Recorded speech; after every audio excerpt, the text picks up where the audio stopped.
Good afternoon or good evening, depending on where you might be. My name is Kevin Michael Grace, and this is the KMG show.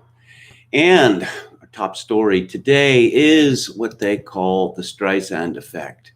Now, before I get into that, I want to talk about the attempted switcheroo that the mainstream media tried to play this morning. I'll begin with this story published late last night by the Washington Post. Matt Zapotosky and Shane Harris. Unmasking probe commissioned by Attorney General Bill Barr quietly concludes without charges or any public report. The federal prosecutor appointed by Attorney General William Barr to review whether Obama-era officials improperly requested the identities of individuals whose names were redacted in intelligence documents has completed his work without finding any substantive wrongdoing. Wait for it. According to people familiar with the matter. It's not like the Washington Post has any vested interest in the criminal undertakings of the Obama administration and in the coup attempt against President Donald Trump. No. It's wholly disinterested. Democracy dies in darkness, you know. The revelation that U.S. Attorney John Bash, who left the department last week, had concluded his review without criminal charges or any public report will rankle President Donald Trump at a moment when he is particularly upset at the Justice Department. The department has so far declined to release the results of Bash's work, although people familiar with his findings say they would likely disappoint conservatives who have tried to paint the unmasking of names, a common practice in government to help understand classified documents, as a political conspiracy. Why would that story be running at that time? Any particular reason why that might be? Oh, and what else is the Washington Post leading with? Video shows conservative activists behind closed doors. Our organization is going to be harvesting ballots. Footage obtained by the Post of closed-door meetings of the Council for National Policy reveals the group's obsessions, fears, and plans. So in other words, what's happened here is the Washington Post got wind of the blockbuster story from the New York Post and decided they would attempt to displace it by running their own completely phony stories. Keep in mind that the Washington Post is central to not only the dissemination, but the creation of the false Steele or Piss dossier against Donald Trump, which was the basis for the illegal and seditious surveillance of his campaign, and in 2016, and then later, as I say, the attempted coup attempt. So what's going on here now? What else is going on? Senators Grassley and Johnson demand 300 pages of hidden McCabe text messages. FBI has refused production for 2 years. To provide some context for this letter, this is from the Conservative Treehouse. Even beyond what is stated by Senators Grassley and Johnson, it is worthwhile remembering the 300 pages of text messages between FBI Deputy Director Andrew McCabe and his DOJ lawyer, Lisa Page, were originally revealed in March 2019. Today, Grassley and Johnson sent a letter asking FBI Director Chris Wray to stop stonewalling congressional oversight and provide the text messages. Within the letter, the senators outline a few examples highlighting how McCabe and Page were coordinating FBI leaks to their media allies during a key and critical time frame. Let's see. On November 1st, 2016, which was 1 week before the election, McCabe and Page exchanged messages about press stories on a number of topics. Lisa Page, a lot of articles tonight. MJ published lots about MYE and an allegation about a PI on Manafort. McCabe, Kelly file was really rough on me. Page, Mother Jones, Western Intel source reporting on Trump. Page, I didn't watch. It's the first time you've really come up since last Sunday, though Devlin's piece was pretty benign. And the Alpha Bank story is in Slate. McCabe, awesome.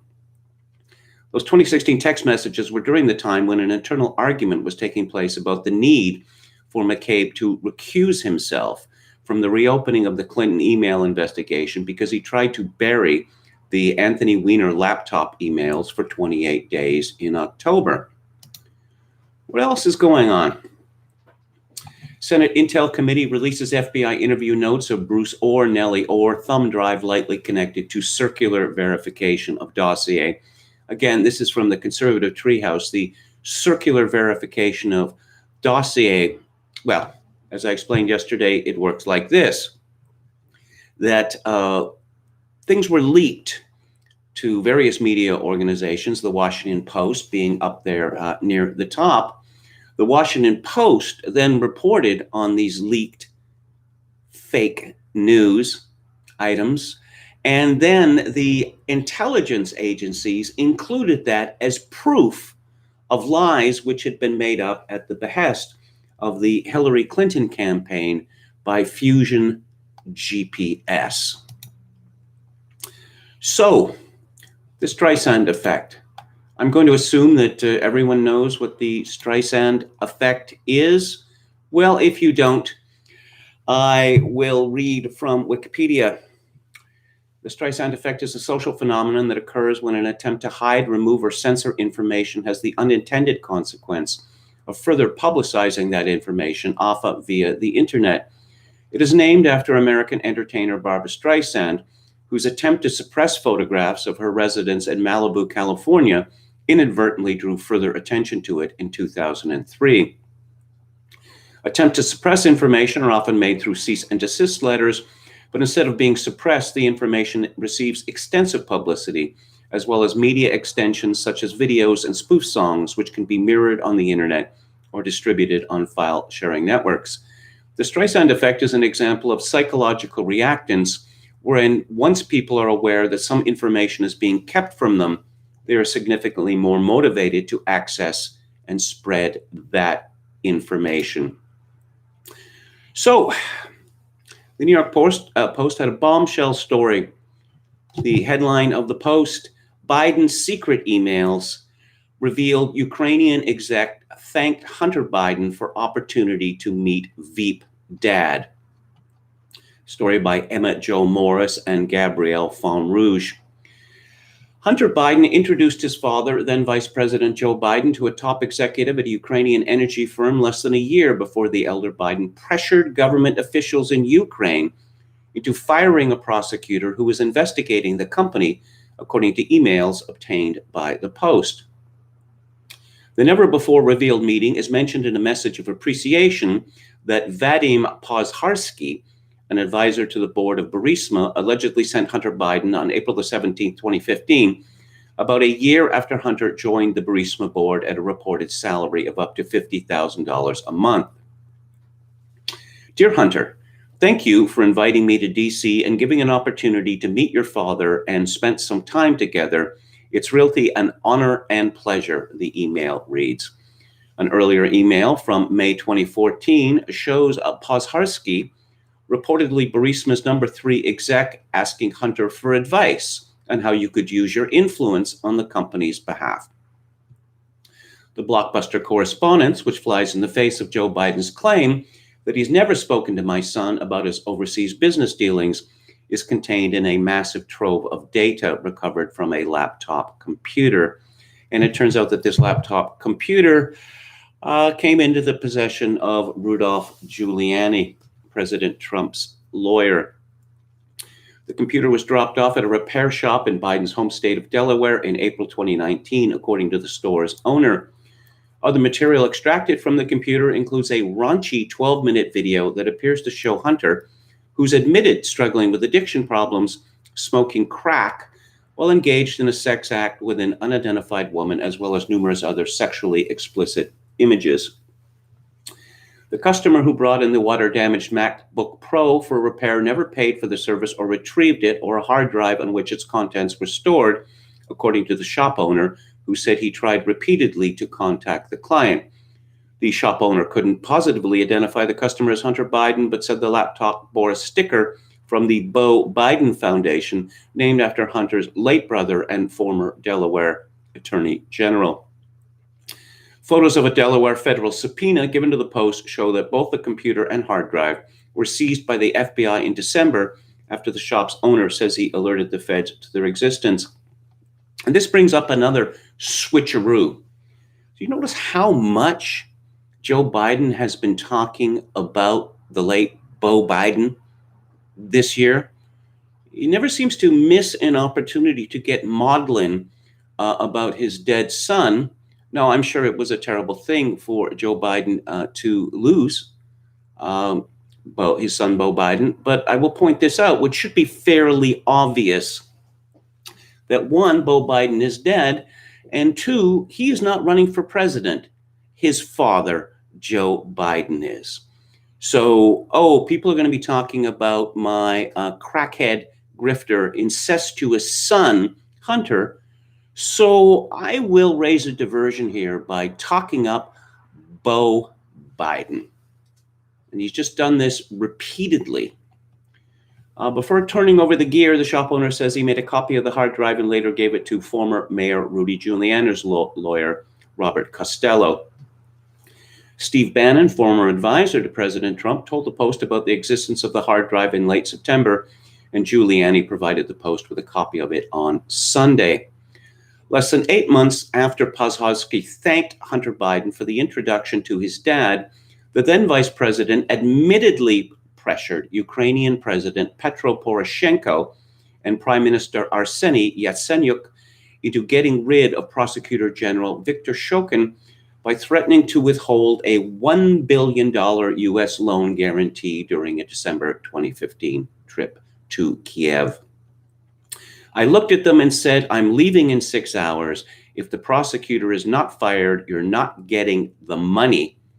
Biden infamously bragged to the Council on Foreign Relations in 2018. Well, son of a bitch, he got fired.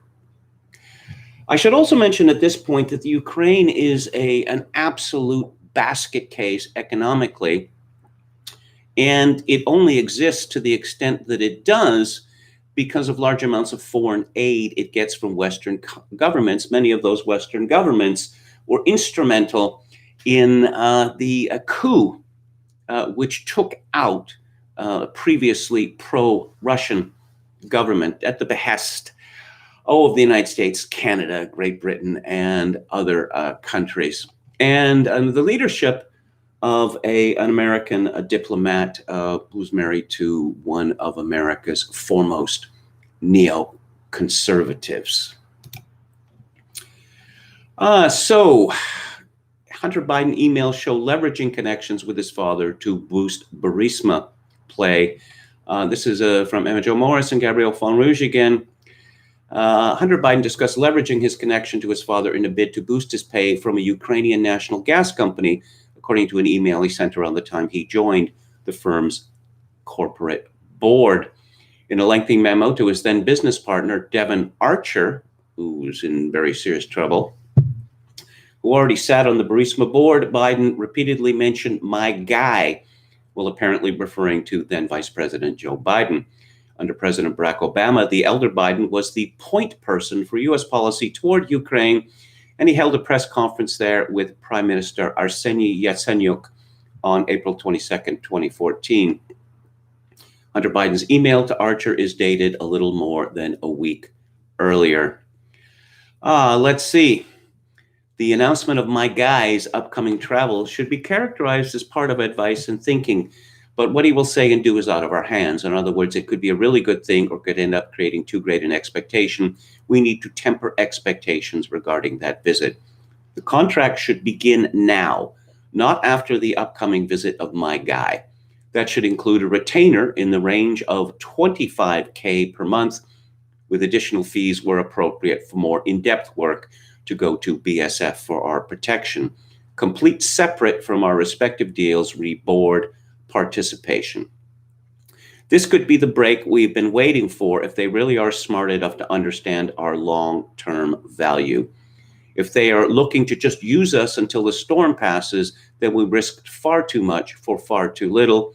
we could be invaluable in expanding their operations outside UK by promoting their US partnerships and expertise, whether that's China, Mexico, other parts of the Black Sea, Poland, etc.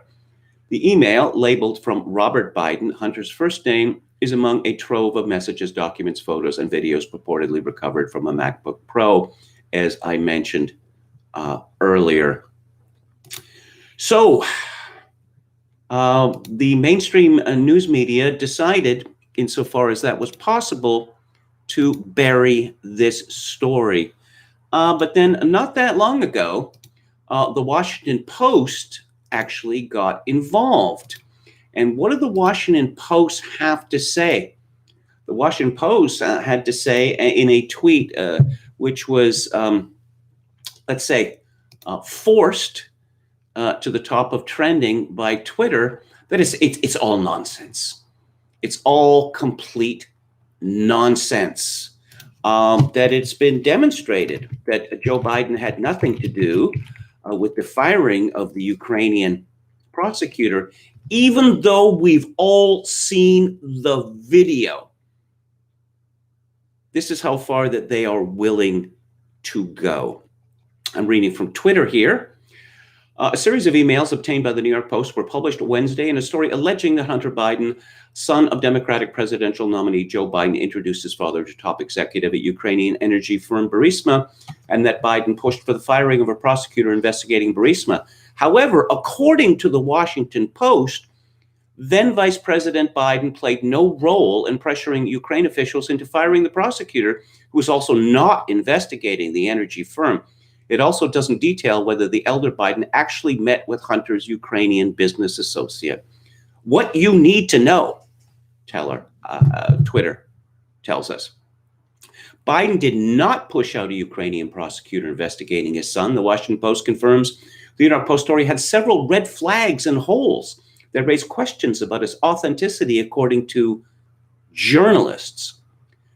Joe Biden is on video boasting of getting the Ukrainian prosecutor fired in exchange for $1 billion from American taxpayers. And the Washington Post is actually denying this.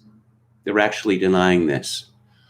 Oh, Shokin was not investigating. He didn't want to investigate Burisma. Daria Kaliniuk of the Ukrainian Anti-Corruption Action Center told the Washington Post in July. Yes. Okay, you can say whatever you want, Daria, but the fact is the Vice President of the United States boasted about this, not in an overheard conversation, not in some sort of intercepted communication, but openly to the Council on Foreign Relations. That's what he did. Oh, we're going to hear about hacked material, illegal material. It is a federal crime to pass on people's tax information. That's the New York Times.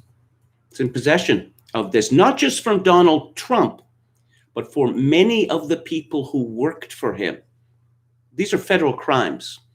I don't need to remind anyone that many of top stories in journalism history come from stolen information, including, if you look at the expenses scandal in the British Parliament a few years ago, which hobbled so many MPs. This was stolen information which the Daily Telegraph paid for. Oh, but now they're getting on their high horse, are they?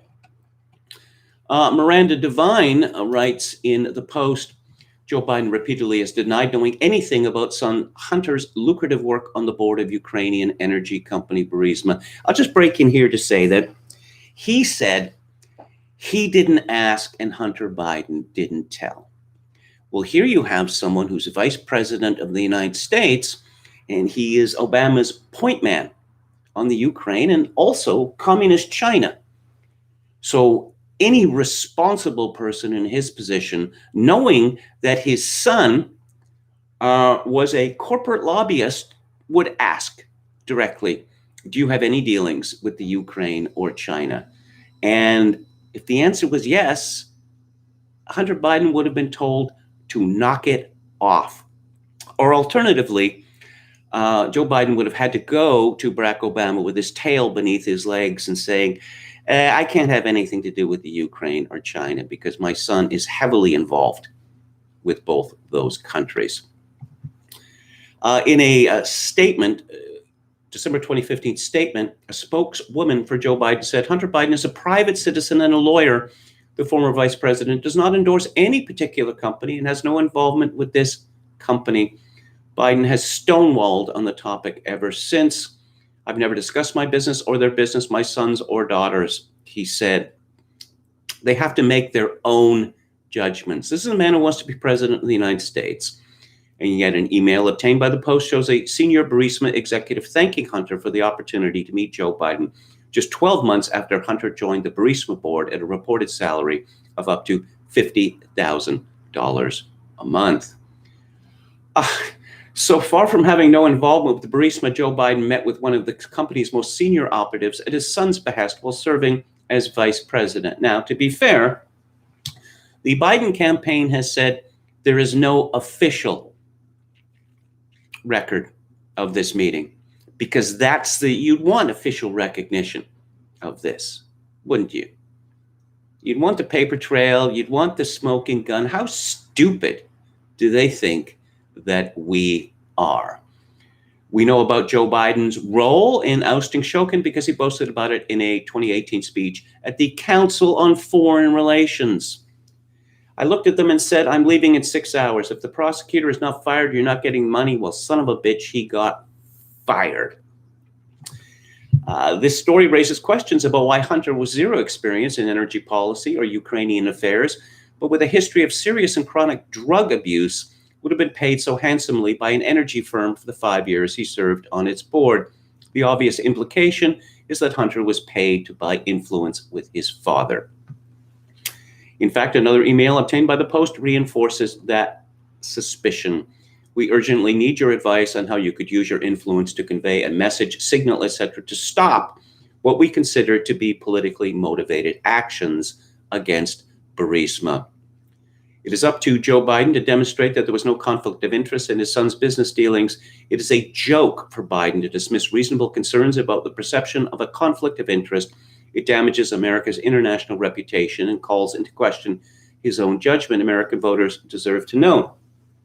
And of course, Andrew McCarthy and others have pointed this out. This was never about Russiagate. It was always about the Ukraine, because what's happened in the Ukraine? Well, there was this illegal coup, and this strange coalition was formed of Jewish oligarchs and neo-Nazis. Yes, actual neo-Nazis that were entirely dependent on Western money for survival. So all of this Western money goes pouring into the Ukraine, and guess what? A significant amount of it comes back to the West as kickbacks. That is obviously what's happened here. But the story gets even better because I suppose there's going to be any number of October surprises this year. This is one of the very biggest, particularly since the media had insisted that Joe Biden has nothing to answer for, despite his public comments about getting the Ukrainian prosecutor fired. And now evidence detailing this has come to light. This is from Paul Joseph Watson at Summit News. Facebook is censoring the bombshell New York Post story about Joe Biden's foreign lobbying scandal by deliberately reducing its spread on the platform. Earlier today, the newspaper revealed that Hunter Biden had introduced his father, Joe Biden, to a top executive in a Ukrainian energy firm a year before Biden pressured the government of Ukraine to fire a prosecutor who was investigating the company. However, in an effort to prevent the story going viral, Facebook announced that it had deliberately buried the story in its algorithm. While I will intentionally not link to the New York Post, I want to be clear that this story is eligible to be fact-checked by Facebook's third-party fact-checking partners, tweeted Facebook Policy Communications Manager Andy Stone. In the meantime, we are reducing its distribution on our platform. And who's Andy Stone when he's at home? He is an alum of the House Majority PAC, which, according to its own description, is working to defend and expand the Democratic House majority by investing in races from coast to coast. Oh, I see he used to work for Senator Barbara Boxer of California. Oh, and he used to work for the DCCC, committed to electing Democrats to the U.S. House of Representatives. Oh, and also used to work for Jerry McNerney, proudly representing California's 9th Congressional District. How about that? So it's not as if Andy Stone has any kind of vested interest in the Democratic Party, does it? Senator Josh Hawley swiftly responded by highlighting how the censorship once again underscores how Facebook is not a neutral political entity, yet has such monolithic control over information that burying the story is essentially election meddling. Josh Hawley had tweeted, "So Facebook is going to actively censor a New York Post investigative story on the Democratic candidate for president, but rest assured, Facebook is a neutral platform with no political viewpoints." He further tweeted, "I want to know on what grounds you are actively censoring a news report about potentially illegal corruption by the Democratic candidate for president. If you have evidence this is disinformation, disclose it immediately. Expect a formal inquiry from my office." But this cover-up gets even better, because then Twitter gets involved. Again, this is from Paul Joseph Watson. Twitter has followed Facebook's example by censoring a New York Post article about Joe Biden's foreign lobbying scandal after users were prevented from tweeting links to the story, leading one New York Post editor to describe the move as an act of digital civil war. Twitter has moved to censor the story too by blocking users from tweeting out the link because it is potentially harmful. Their words, not mine. When attempting to tweet out a link to the New York Post, users receive a message informing them that the URL is harmful and the tweet doesn't send. New York Post editor Sohrab Ahmari described the move as a big tech coup and digital civil war, explaining, "I, an editor at the New York Post, one of the nation's largest papers by circulation, can't post one of our stories that details corruption by a major party presidential candidate, Biden." And there's a message again, tweet not sent, identified by Twitter or our partners as being potentially harmful. Visit our help center to learn more. Republicans better wake up. Big tech is trying to eliminate freedom of speech, remarked Donald Trump Jr. Arthur Schwartz also highlighted how Twitter was discouraging people from reading the story by labeling it violent or misleading content that could lead to real-world harm. Yes, warning, this link may be unsafe. The link you're trying to access has been identified by Twitter or our partners as being potentially spammy or unsafe. In accordance with Twitter's URL policy, this link could fall into any of the below categories. Malicious links that could steal personal information or harm electronic devices, violent or misleading content that could lead to real-world harm. Spammy links that mislead people or disrupt their experience, certain categories of content that, excuse me, if posted directly on Twitter, a violation of the Twitter rules, what appears to be one of Twitter's rules, that damaging material about Joe Biden is no longer allowed on their platform. Talking about malware, violent, misleading content, steal personal information or harm electronic devices. Of course, these are outright lies. My old colleague, Kelly Jane Torrance, who is on the editorial board of the New York Post, tweeted, "Our editorial is leading the New York Post site right now. No one is disputing the veracity of the Post story, not even Hunter Biden." Well, Joe Biden's campaign later said, as mentioned previously, that there's no official record of the meeting.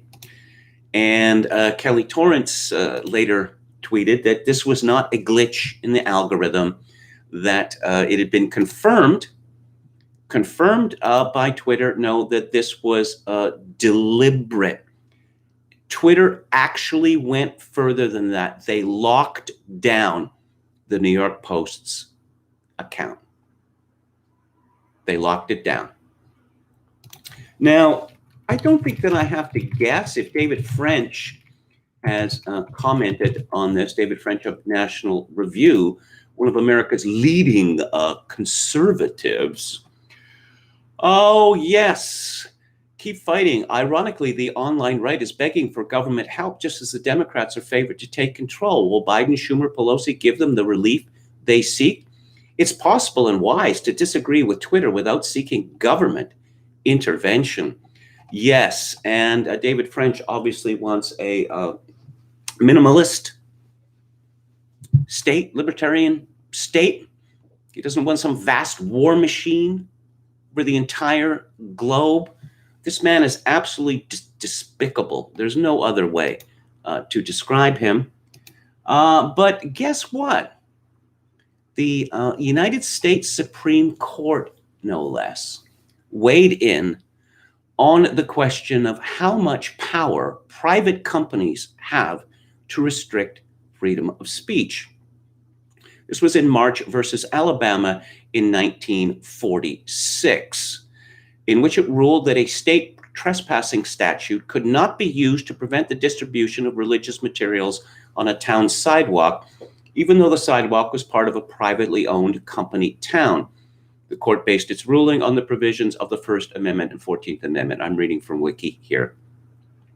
The town of Chickasaw, Alabama was predominantly a company town near Mobile, Alabama, that was owned and operated by the Gulf Shipbuilding Corporation.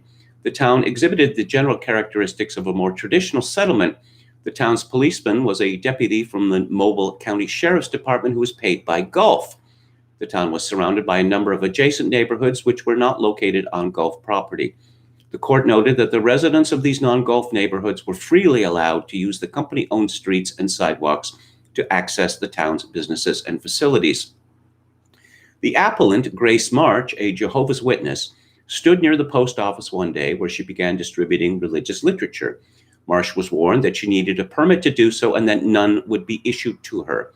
When she was asked to leave, she refused on the grounds that the company rules against distribution of such materials could not be constitutionally applied to her. The deputy sheriff arrested her, and she was charged with the Alabama Criminal Code's trespassing equivalent. During her trial, Marsh contended the statute could not be constitutionally applied to her as it would necessarily violate her rights under the First and 14th Amendments. This constitution was rejected and Marsh was convicted. The Alabama Court of Appeals affirmed the conviction, holding that the statute as applied was constitutional because the title to the sidewalk was in the corporation's name. It held that the public use of the sidewalk had not been such as to give rise to a presumption under Alabama law of its irrevocable dedication to the public. In a 5-3 decision, the court ruled in favor of Marsh. The opinion, joined by 3 justices, was authored by Justice Hugo Black, with Justice Felix Frankfurter writing a concurrence and Justice Stanley Foreman Reed writing a dissent. The court initially noted there would be an easy case if the town were a more traditional publicly administered municipality. Then there would be a clear violation of the right to free speech for the government to bar the sidewalk distribution of such material. The question became, therefore, whether or not constitutional freedom of speech protections could be denied simply because a single company held title to the town. In its conclusions, the court stated that it was essentially weighing the rights of property owners against the rights of citizens to enjoy freedom of press and religion. The court noted that the rights of citizens under the Bill of Rights occupy a preferred position. Accordingly, the court held that the property rights of a private entity are not sufficient to justify the restriction of a community of citizens' fundamental rights and liberties.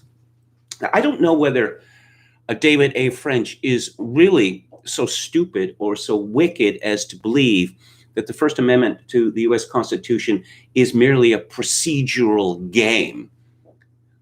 That the founders of the United States took the position that no, we can't have government suppressing freedom of speech. But if speech becomes controlled by massive corporations, then that's fine. We don't have a problem with that because we're not really so much about free speech per se, but about the government not getting involved. And this is the view of David A. French and the other conservative Inc. clowns. Yes. Let's see. What does Abigail Marone have to say about this? Trump is interfering, Twitter is interfering in the election, and they're not even trying to hide it.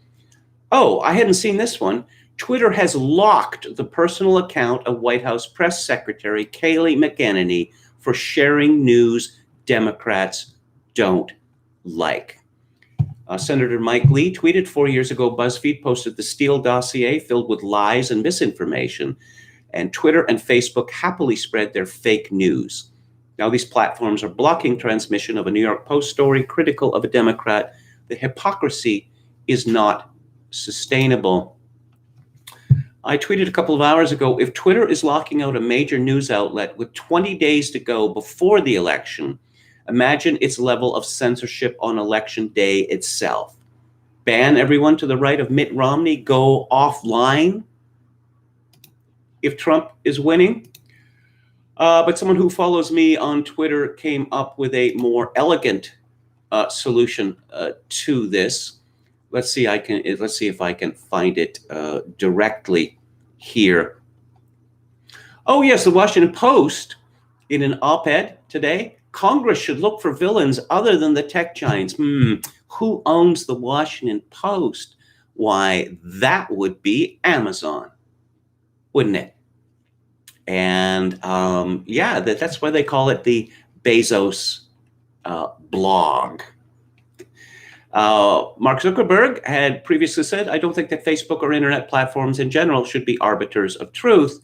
More recently from Facebook, we're censoring a news story as misinformation before any third-party fact-checking.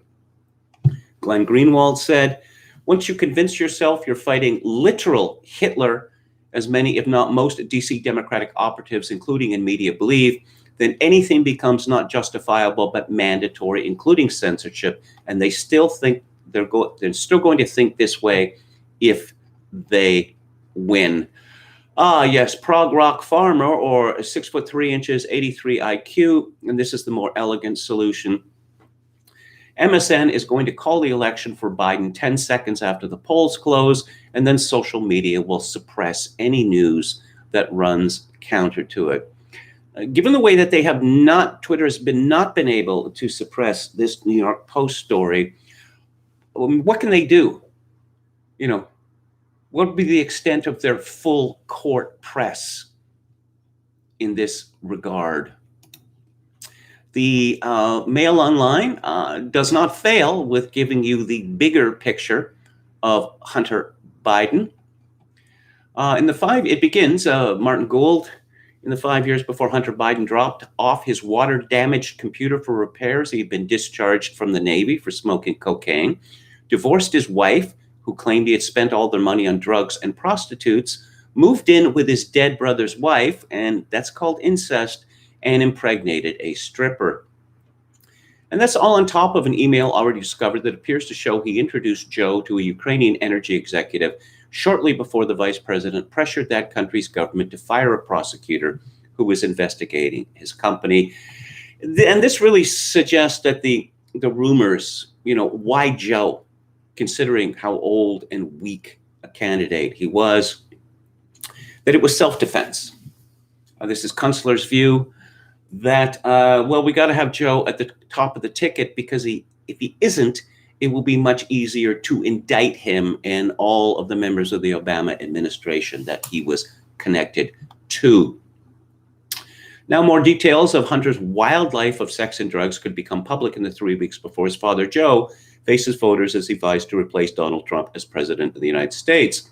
The owner of the computer shop where Hunter sent his MacBook Pro claims he tried to contact him to ask what he should do about the computer, but when he didn't hear back, he passed on the contents to the FBI and to a lawyer for Trump surrogate Rudy Giuliani. It is believed the computer, which was dropped off in April 2019, goes back about 5 years, potentially containing emails and documents concerning Hunter's life from 2014, the year he was discharged from the Navy. And here's a hilarious picture who Hunter Biden is smoking a crack pipe, and he is actually fallen asleep. Must have built up quite a tolerance, wouldn't you say? Biden, now 50, only joined the Naval Reserve the previous year because of his age and previous drug incident. He needed 2 special waivers. He was commissioned as a public affairs officer in May 2013. His father, then vice president, read the commissioning oath at a White House ceremony. But on his first day on base in Norfolk, Virginia, he failed a drug test. He claimed he had been given a cigarette, which he smoked, not knowing it contained cocaine. Oh, this is the drug equivalent of the dog ate my homework. After going through a lengthy process, he was eventually given an administrative discharge in February 2014, around the time that he started using the computer. Hunter's older brother, Bo, a former attorney general of Delaware, died from a brain tumor in June 2015. The following month, Hunter moved out of the Washington, D.C. home he shared with his wife, Kathleen, and their 3 children after downing a bottle of vodka. Kathleen knew he had battled alcohol addiction for years and had always told him that if he started drinking again, it was over between them. Okay, so let's go back to Don't Ask, Don't Tell with Joe Biden and his son, Hunter. Okay, so Hunter is a corporate lobbyist, which could obviously lead to serious difficulties, embarrassment, or worse for Joe, who was, again, the Obama administration's point man on the Ukraine and China. What if this fellow who's a corporate lobbyist also happens to be an alcoholic and a crackhead? Doesn't that suggest that maybe Joe Biden should have been asking questions? As soon as he moved out, Hunter enrolled in outpatient rehab, taking drugs that would make him nauseous if he drank. When that didn't work, he went to an inpatient facility using the pseudonym Hunter Smith for privacy. He told The New Yorker, but Hunter hadn't stopped embarrassing his family. Hackers broke into the data of Ashley Madison, a dating service that encourages married men to cheat with the slogan, "Life is short, have an affair." Amusingly, if you ever read the stories, it seemed like about, 98% or more of all of the people who'd signed on to Ashley Madison were men, because, women who want to have sex don't have to sign up to some sort of adultery service. That is to say, these people who were signing up to Ashley Madison, they didn't realize that this was a scam. Hunter was so caught up about Bo's death that he couldn't put his heart into a campaign. Still, the hits kept coming. On October 28, 2016, just days before Trump would beat Hillary, and when the White House, Hunter returned a rented silver Jeep Compass to Hertz at Prescott Airport in Arizona. In it, he left his cell phone and a wallet containing 2 driver's licenses, both in the name Robert Biden, a wallet with Bo's old attorney general badge, credit cards, and a Secret Service business card. A glass pipe, which tested positive for cocaine, and a bag of white powder were also found inside the Jeep, which was littered with a white powdery substance. Hertz reported it to police, but Arizona authorities decided against prosecuting Hunter because there were no fingerprints on the pipe that could definitely tie him to it. He had rented a car in Los Angeles, but had to switch it for the Jeep in Palm Springs after having an accident. Hunter's crack pipe crisis in Arizona was dragged back into the spotlight last year when a private investigator claimed in legal papers that the VP's son had a history of using stolen identities to conceal his location. I just wonder, the story have any mention of hydrotherapy or colonic therapy? Let's go to the chat here. Start from the top. I lost another Twitter account. Thanks for the refollow, Kevin. That's from our valiant moderator, Chad Chadson. My pleasure. Professor Pohl says my Twitter account still lives, as does mine. I don't know for how long. Metal Mike says I was banned from Twitter a long time ago, and I have no intention of using it again. Walrus Libertarian says I've only been suspended once. I've only been suspended once, but I have been shadow banned many, many times, and I'm obviously being shadow banned now because my number of followers remains stuck at roughly 8,300, 8,400. And given that, one, I get several hundred new people follow me on Twitter every month. And two, most people never stop following anyone on Twitter. You follow them, I mean, you just ignore them. You don't get very many unfollows. So if I should probably have between 15,000 and 20,000 followers on Twitter. It's not that I'm vain about this. I use Twitter mostly to promote this live stream. Obviously, it is useful to me, but they've decided that, no, we can't have that. Heck McNeck says Jack Dorsey needs to be, let's say, he needs to be taken to account for election interference and sedition. I'm tired of these blatant conspiracies. Another word beginning with T is mentioned by Chogokin666. Chadson again in 2017, I made the mistake of commenting on the same thread with two accounts. Now I get rebanned very easily. Metal Mike says I was banned for repeatedly criticizing Trudeau. That's not allowed. Halper says, when was the last time someone was tried and convicted for treason? Alger Hiss was not tried for treason. I believe he was tried for perjury instead. Okay, after Jonathan Pollard, might as well call it a day, says Chogokin666. Jonathan Poll points out Pollard was convicted of espionage, not treason. Need a formal declaration of war for a treason conviction. Last one would have been World War II. All they have to do is write a story, then say, according to the Washington Post, says Walrus Libertarian. We couldn't get a declaration of war against North Korea in 1950, points out Jonathan Poll. I don't know it was a question of not getting one. Harry Truman didn't want one, right? He insisted on calling it a police action. And I guess that later gave him an out. When China invaded North Korea, that Truman decided that, and despite the fact that, of course, the Russians were involved as well, that, well, no, it's not really a war situation. It's a police action. So we want to be prudent. And when the American army is almost wiped off the map there by the Chinese horde, and only the Marines saved them, and they get knocked back to the 38th parallel, well, I guess it was at that time from Truman onwards that America wasn't in the business of winning wars anymore. De Berea says Obama and Biden both were involved in corruption dealings with Ukraine. That's why they went against Russia. Yes, exactly. Bernard Brightson says Twitter about to ban any references to the Pentagon Papers. That's Scott Greer on Twitter. Yes, they were stolen as well. Deborah says, yeah, technically you're still at war with China over Korea. There was no armistice in 1952. Okay, New York Post now synonymous with the Daily Stormer, says Walrus Libertarian.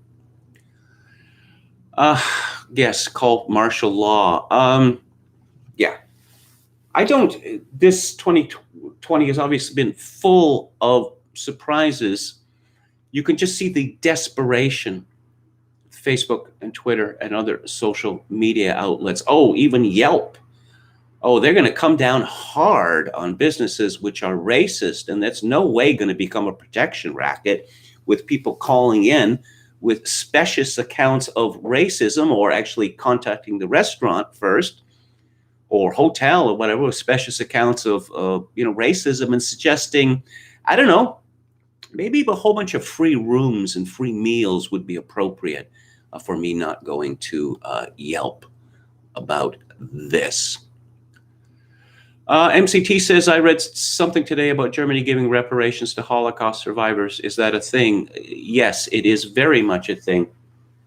Norman Finkelstein said the thing about the Germans after World War II is they always paid up, unlike certain parochial organizations that he was unhappy with in that regard, because Finkelstein's parents, both of them were forced laborers during World War II, and got significant compensation from the German government.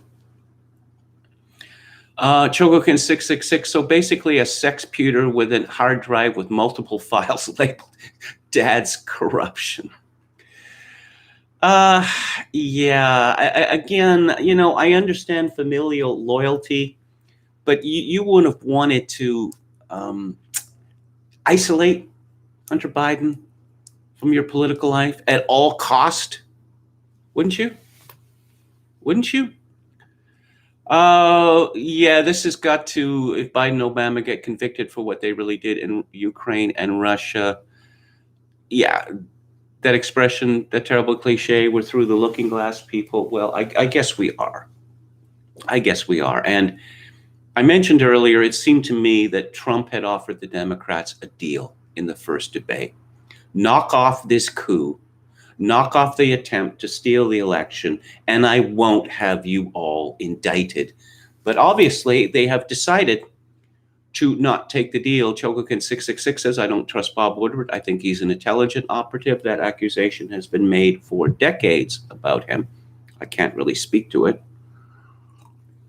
If the GOP somehow wins and still refuses to go after the oligarchs, they never deserve to win anything again. This DB Cooper. Well, Donald Trump seems to be so personally angry about this that I would be surprised if he did not move heaven and earth in order to punish the media, punish the Democratic Party, punish the former members of the Obama administration. Suppressio veri, that is a Latin term. And we're getting an awful lot of it these days. Came across this story in the Wall Street Journal, an opinion piece by Jason Riley. Will Amazon suppress the true Michael Brown story? Well, I thought we already knew what the true Michael Brown story was. Shelby Steele's new film takes a critical look at the prevailing narrative. It's now under content review. August was the 6th anniversary of the death of Michael Brown, the black teenager who was shot dead by a white police officer in Ferguson, Missouri. The incident and the nationwide coverage it attracted marked the beginning of a period of mass protest against police, which culminated, let's hope, after the tragic death of George Floyd in Minneapolis this May. I would not characterize George Floyd's death as tragic. Sad, perhaps, but hardly tragic. George Floyd was not a heroic figure. The fashionable explanation for what happened to Brown, Floyd, and others, such as Freddie Gray in 2015 and Philandro Castile in 2016, is so-called systemic racism. The activist left and the mainstream media insist that law enforcement targeted these men because they were black, and if they weren't black, they would still be alive.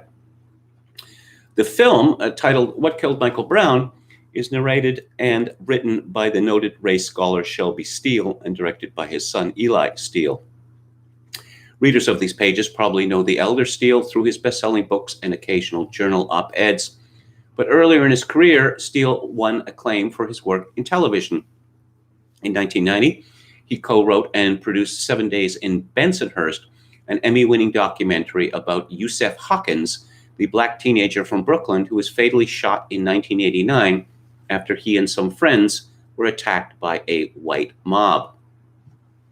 In an interview this week, Steele, who is based at Stanford University's Hoover Institution, explained the significance of Brown's death and what it tells us about race relations today. Michael Brown represented, even more than Trayvon Martin, Freddie Gray, and others, the distortion of truth, of reality.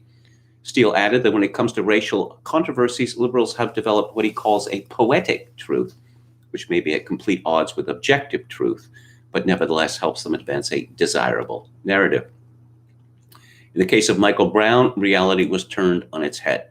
It was almost absolute, Steele said, the language. He was executed. He was assassinated. Hands up. Don't shoot. It was a stunning example of poetic truth, of the lies that a society can entertain in pursuit of power. Despite ample forensic evidence, the grand jury reports, and the multiple Justice Department investigations clearing the police officer of any wrongdoing, there are blacks today right now in Ferguson, as I point out in the film, who still truly believe that Michael Brown was killed out of racial animus. One of the film's strong suits is showcasing the words and deeds of everyday community leaders in places like Ferguson, St. Louis, and Chicago. These people are far more focused on Black self-development than on badgering whites or blaming society for problems in poor Black communities. They understand and accept objective truth, but mostly toil in obscurity, while liberal billionaires cut million-dollar checks to subsidize BLM activism and anti-racism gibberish from woke academics. Amazon, which was scheduled to stream the movie, is now having second thoughts and has placed it under content review. Eli Steele, the director, told me that he will resort to other streaming platforms if he has to, and is referring people to the film's website, whatkilledmichaelbrown.com, for more details on how to view it. Well, you know, Amazon has a real sweetheart deal with the United States Postal Service. Maybe suppressing the truth. It should be brought home to them that maybe their sweetheart deal with the USPS will go away if they don't stop suppressing the truth. We've already talked about the Washington Post lying openly about Joe Biden and the Ukraine, but I guess that's what they do now. And that's all that they do now. We're not getting a second debate because Joe Biden is terrified of the Rona. But in the meantime, Donald Trump and White House challenger Joe Biden, this is from Agence France Presse, will duel for airtime in rival televised town hall events Thursday night after their second head-to-head debate was scrapped following the president's COVID-19 diagnosis. Trump set up the scheduling clash by organizing his own town hall on NBC at the same time that Biden had arranged his event on ABC. The president, a former reality TV show star and a keen follower of viewing figures, will be seeking to score a victory over Biden by attracting a bigger audience during the primetime 8 p.m. EST slot. I found out on Twitter, boycott NBC was trending today. And why would that be?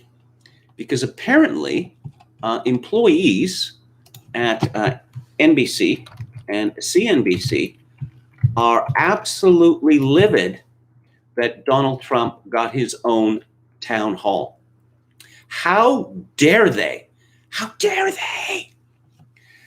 Oh, Canadians stand with la résistance. Please send a very clear and strong message to Joe Biden tomorrow night. Watch Joe's town hall and let Trump pull thin skin. Oh, dear. See that his days in the White House are numbered. Nothing he hates more than low ratings. All the favorites we loyally watch MSNBC know that Comcast pays their salaries. Do not expect any of them to denounce their network for giving Trump a town hall tomorrow night against Biden when Trump refused a town hall. It wasn't a town hall, it was a Zoom Beano. That's what it was. Network faces backlash following announcement of the live Trump event. Giving a town hall to the President of the United States during an election, apparently that's just unimaginably wicked. And the knives are out for Chuck Todd, that he is personally being blamed for this. How dare he? How dare he let the President of the United States have a town hall? Yeah, let's talk about some riot news. Sorry, I meant to say mostly peaceful protests. Oh, before we get into that, Facebook announced Tuesday that it will ban advertisements that discourage people from getting vaccines. Another tightening of the platform's rules on a subject it had previously avoided. Any ads that paint vaccines as unsafe, useless, or harmful will no longer be allowed. Quote, our goal is to help messages about the safety and efficacy of vaccines reach a broad group of people while prohibiting ads with misinformation that could harm public health efforts. We don't want these ads on our platforms, said Facebook's head of health initiatives, Kang Xing Jin. Bad optics there, Facebook. They couldn't have got an American, someone of an American ancestry, to come up with this. Some good news here. This is from the New York Post. Lee Brown, teen gunman Kyle Rittenhouse will not face charges in his home state of Illinois over the AR-15 style rifle used during the deadly Kenosha protests in neighboring Wisconsin, prosecutors announced. A police investigation found that the Smith & Wesson .223 caliber rifle the 17-year-old accused killer used was purchased, stored, and used in Wisconsin. Because there is no evidence that Rittenhouse ever physically possessed the rifle in the Prairie State, he will not face additional charges there. Rittenhouse from Antioch faces a slew of serious charges in Wisconsin over the shooting in which 2 people were killed and another seriously injured in a running battle caught on viral videos. His attorneys have argued that he acted in self-defense and have cast him as a patriot and a courageous defender of the right to bear arms in a social media campaign that has raised $2 million for his legal fees. I believe his bail was set at $2 million. And of course, various payment agencies shut down attempts to raise money for his defense because that's the way that we live now. Oh, yes, more news, information about this very strange case in Denver, Colorado. Unlicensed Pinkerton security guard who shot and killed Patriot Muster Navy vet has a history of far-left activism in the Occupy movement, shared anti-Trump posts, and works on a farm with his wife. Matthew Doloff, 30, was arrested on suspicion of murder on Saturday after he shot dead Lee Keltner, 49. His girlfriend shared her shock at the news in an interview with the Daily Mail. She asked to remain anonymous, said she dated him from 2010 to 2013. She denied rumors that Doloff is involved with Antifa or Black Lives Matter and said he was never violent. She did say that he was heavily involved in the Occupy Denver movement in 2011 and 2012. Local TV station 9 News hired Doloff to protect staff covering the dueling protests through the Pinkerton security firm, which said it had subcontracted him from another agency it declined to name. On Sunday, it was confirmed that Doloff was not licensed to serve as a private security guard. I wonder how much 9 News is going to have to pony up in a wrongful death lawsuit. One gets the impression, and this is not my original thought, but that this TV station in Denver thought it would be really cool maybe to have a deadly incident precipitated by someone working for the station for the benefit of that station. And in today's anti-black pill report, we have a tweet storm from Larry Schweikert, author of Wild World of History, described as New York Times #1 best-selling author, film producer, ex-rock drummer. I know many of you have heard this over and over, but let me review the current state of the races. Using the China virus as a smokescreen, about 6 months ago, the Democrats planned a scheme to steal the presidency through late vote counts after the election. The process would look like this. Step 1 was to terrify Democrat voters with the likelihood of infection if they voted in person. Step 2 was to get votes to begin submitting ballots by mail. Step 3 was to get the states to go along with late counting, virtually in perpetuity, or more accurately, count till you win. Either because of this strategy or because of incredible incompetence, Biden's campaign whiffed on the get out the vote in person effort. It was reported they didn't even set up a campaign office in Minnesota until August. Although it's doubtful, and I still don't think they figured this out, it's also possible they knew the closed college campuses would become a major shortfall. My numbers suggest 1 to 1.5 million Democrats nationally will be missing due to closed universities. So they could have been trying to get the Utes out early. Likewise, it's not clear that they understood the results of their own lockdowns would mean no souls to the polls. a major, let's see, where's the rest of this go? Early in-person vote machine in Ohio, North Carolina, Texas, Florida, Georgia, and elsewhere. Now that's gone faster than a new season's Dallas Cowboy Championship hopes. Even before the vote-by-mail strategy began to get off the ground, Republicans were taking the late counts to court and slapping them down in state after state. I think the record is Republicans have won 7 out of 8 so far. However, because some of the rulings were by battling federal courts, we are headed for a Supreme Court resolution, which is all the more important because ACB will be confirmed in the next 10 days. The GOP needs to stall some appeals long enough to ensure a 6-member majority United States Supreme Court hears these cases. Suddenly, the long count strategy was totally squelched. It's humorous that the hoax media still hasn't figured this out. They still think the election won't be decided on election night. In fact, the panic associated with in-person voting means that the Democrats will be completely voted out, in many cases on election day. In other words, they did such a good job of terrifying their base, they ensured the number of late ballots will now be minuscule. Certainly it won't be enough to shift the election day results. So it's not clear to me that they understand that they will have both shot themselves in the foot for being able to pivot to ED won't happen, but they also shot themselves in the foot for having post-election day ballots trickling in. Or is it? Do they now suspect what is about to hit them? They are already seeing in North Carolina data in Target Smart Modeling, if you trust any model after the China virus, of Michigan and other states that the black vote is down 4 to 6%. This on top of a 3% shortfall in 2016. Then you have to realize that of the remaining 94 to 96% of blacks who have voted, as much as 15% of them, some say more, will be voting for Trump.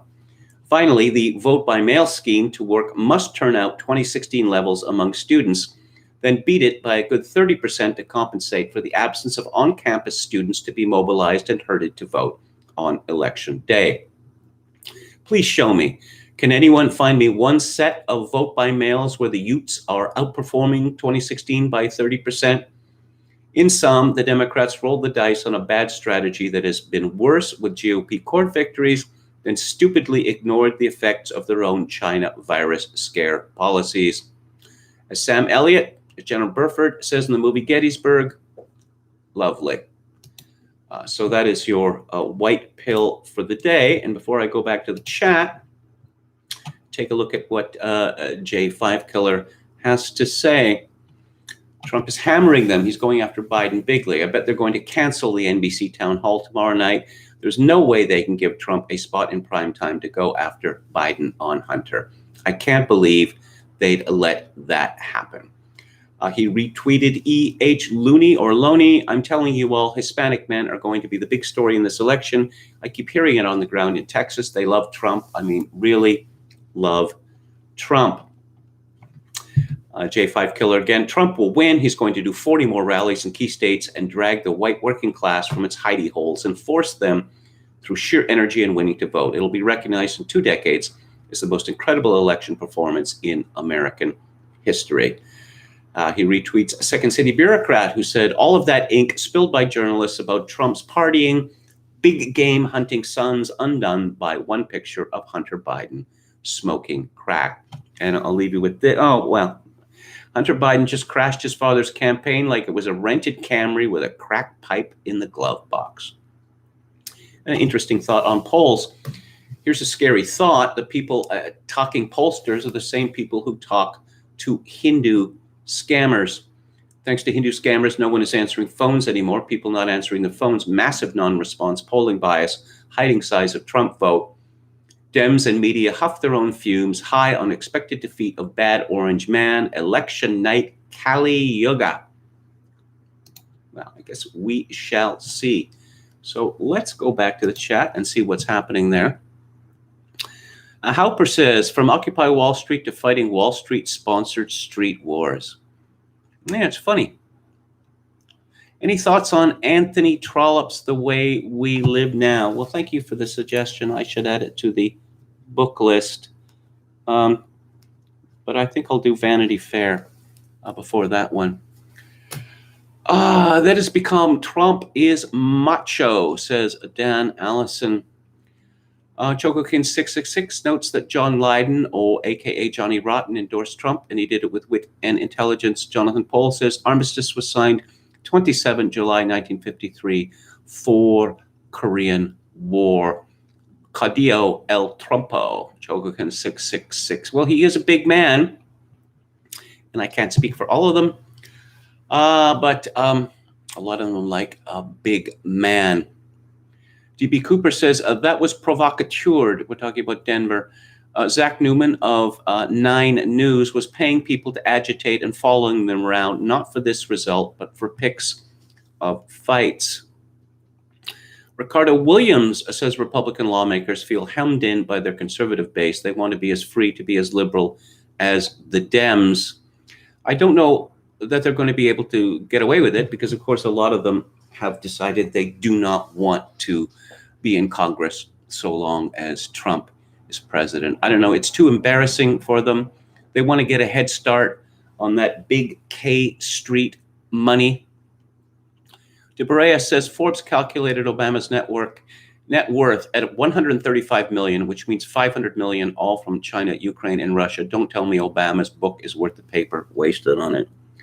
Well, his wife's book was a genuine success, but Michelle Obama really seems to speak to white women.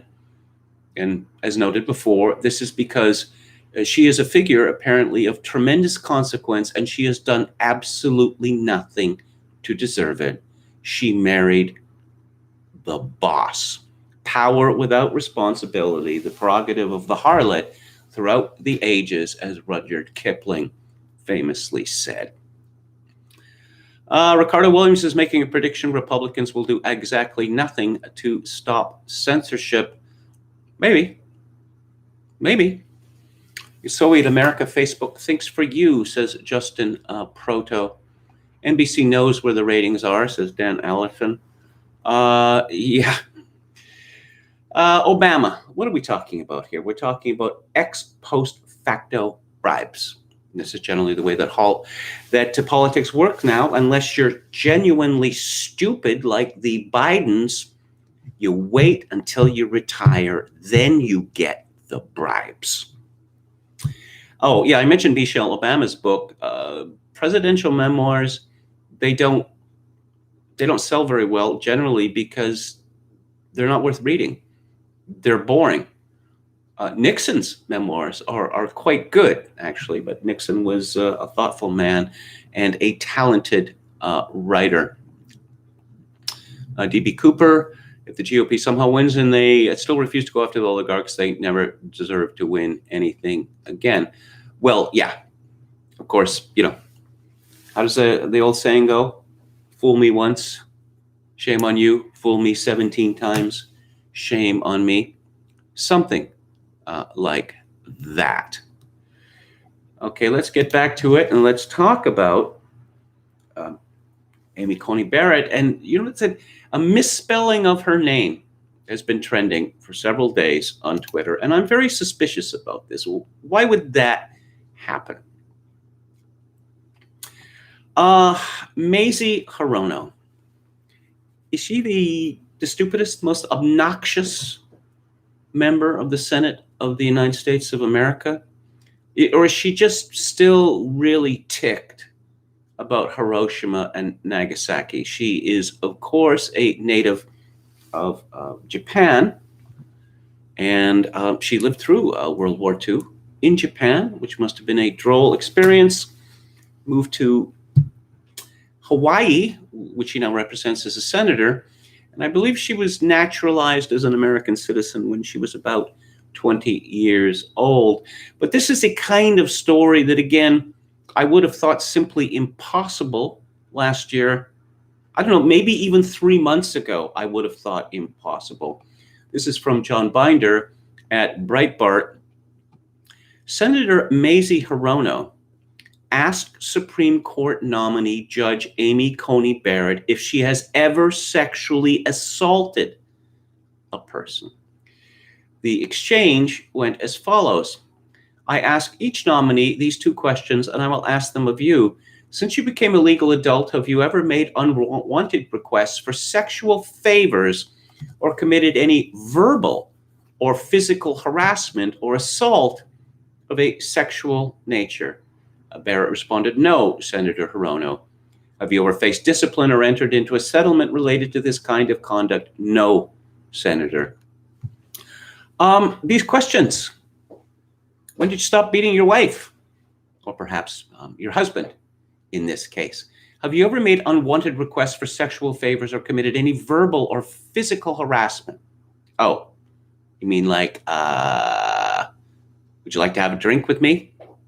Because we know of that famous skeptic, or what were they called? Skeptics, who got called out by Richard Dawkins a few years ago.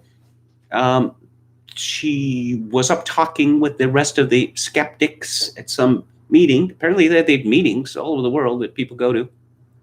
Spent a lot of money to get there, I guess. And he suggested that she might want to come to his hotel room. And this was the, I don't know, the worst thing in history since the destruction of the library at Alexandria.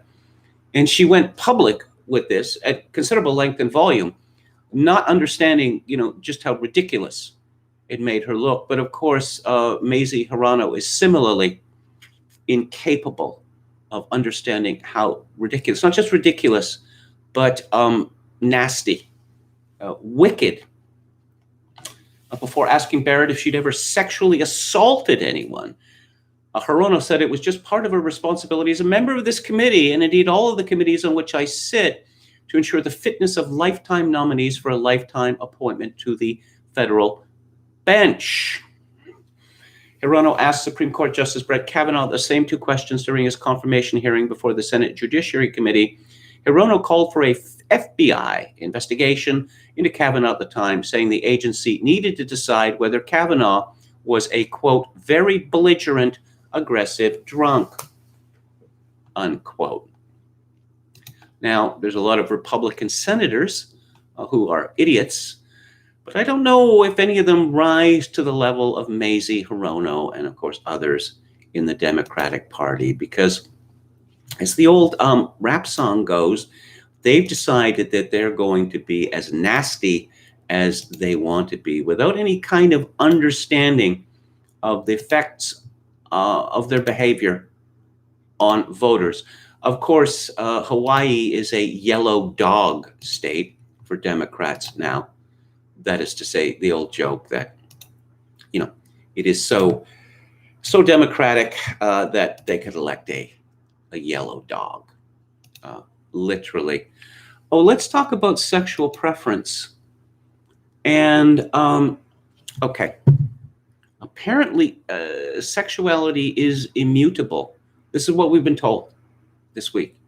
It is clearly not immutable, because if it was immutable, we wouldn't have all these heartwarming stories about men and women in their 30s, 40s, 50s, 60s who go from being heterosexual to homosexual. We wouldn't have these stories. And of course, I'm sure people are familiar, if not in their own life, with people that they've read about. I remember years and years ago, the guitarist Pete Shelley of the Buzzcocks, he was gay icon, gay, just so very gay. And then I was reading some interview with him, I don't know, about 10 years before he died. And I was talking to my wife the other day, that what, your wife? Your wife? So apparently you decided to move to the other side. And there are many such cases. But here's a story from CNN. Harmeet Kaur. Early on in Tuesday's confirmation hearing on Capitol Hill, a Supreme Court nominee, Amy Coney Barrett, used a term that alarmed many alphabet people and advocates. Sexual preference. Those two words, they get a paragraph all to themselves. Barrett referenced the term when asked about the Supreme Court's 2015 decision in Obergefell versus Hodges, which granted the right to same-sex marriage, a choice of words that Democratic Senator Mazie Hirono condemned in a lengthy statement.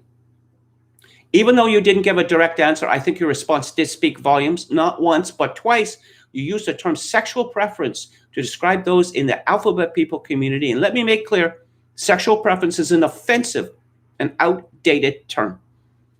It is used by anti-alphabet people activists to suggest that sexual orientation is a choice. It is not. Sexual orientation, the disgusting weasel words. When did this term first start to get used? In the 1970s? Because they didn't want to say homosexual. Okay. Well, now we have, at least in my country, almost mandatory participation in gay pride parades. So you don't have to be ashamed of using the words homosexual or gay or even queer anymore. But this term sexual orientation is sinister because, again, it suggests this immutable pull, and we can see where this is going. We can see where this is going, that other forms of sexual expression, which to this day are considered deeply perverse and disgusting. Well, if love is love and people can't help their sexual orientation, then it would be wrong. It would be immoral to stop people from expressing this. Hirono added that if Barrett believed that sexual orientation is merely preference, then the alphabet people community should be rightly concerned whether the judge would uphold their constitutional right to marry. Marriage exists between a man and a woman, or in many cultures, including ancient cultures, between one man and several women. It simply, by definition, cannot exist between a man and a woman and a woman. But I guess the courts, the lawyers have decided differently. And the fix was in. The fix was in right from the very beginning. We supposedly live in a democracy. Apparently, America has a problem in that it's not democratic enough in terms of direct democracy, the electoral college, say, and each state getting 2 senators. Well, they actually had referenda in many states in the United States, and guess who won? The anti-gay marriage people. But then the courts decided that no, can't have that. See, they always argue. They argue for justice, and if that fails, then they argue for popular will. They'll argue for popular will. If that fails, then they'll argue for what they call justice. Let's see. Barrett later apologized for causing offense. I certainly didn't mean and would never mean to use a term that would cause any offense in the alphabet people community. So if I did, I greatly apologize for that. Here's why many people found Barrett's use of the term concerning.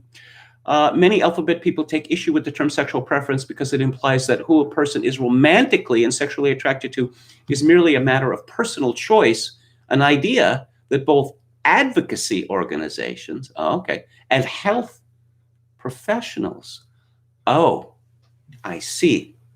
Well, it's simply a fact that there are many, many people who change their sexual preference. And again, where this gets sinister is these poor adolescents now are being told that if they've ever expressed any sexual interest in a member of their own sex, or I don't know, just kind of doubt about it, well, that means you're gay and you're always going to be gay.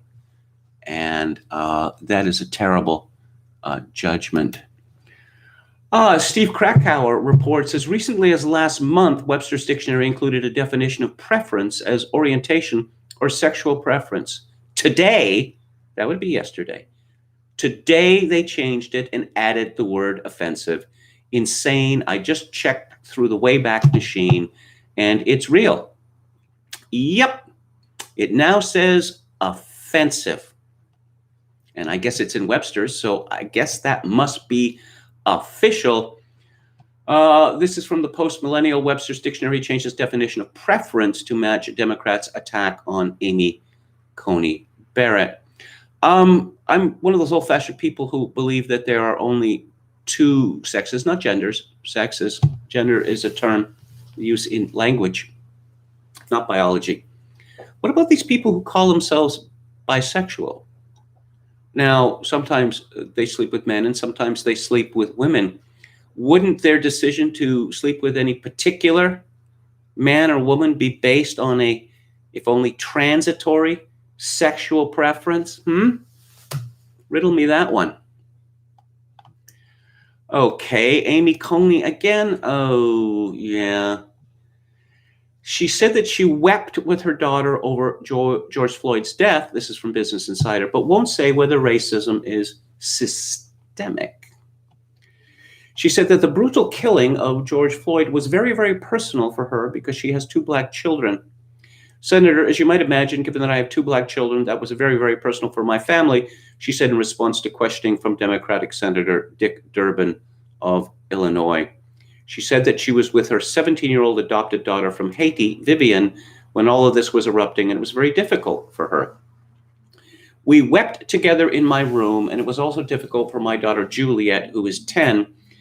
I had to try to explain some of this to them for Vivian to understand that there would be a risk to her brother or the son she might have one day. Of that kind of brutality has been an ongoing conversation. It is a difficult one for us, like it is for Americans all over the country. She was then asked about a broader conversation on racism in the U.S. and how some would prefer that children aren't educated on slavery and reject the notion that racism is systemic. It seems to me that American school children have learned little more than a slavery and the civil rights movement for decades now.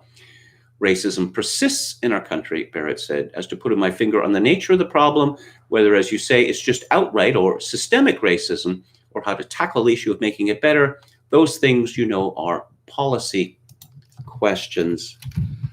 When Justice Thomas was up for a confirmation, he was asked about natural law, which is a branch of philosophy which is very close, or it used to be, to the traditional Roman Catholic Church. And of course, Justice Thomas he'd been a candidate for the priesthood. Now, he was asked, whether he'd studied natural law, what he knew about natural law, any strong opinions about natural law. And he said, no, he did not. And it was clear to me that he was lying. And it may be that Amy Coney Barrett is lying along the principle attributed to King Henry IV of France that Paris is worth a mass. People are not allowed to be honest in so many things today. Again, that is the way that we live now. Let's see, David Pinson had retweeted something from someone called AG, who has 87,000 followers. I don't know who that person is. Oh, from The Advocate.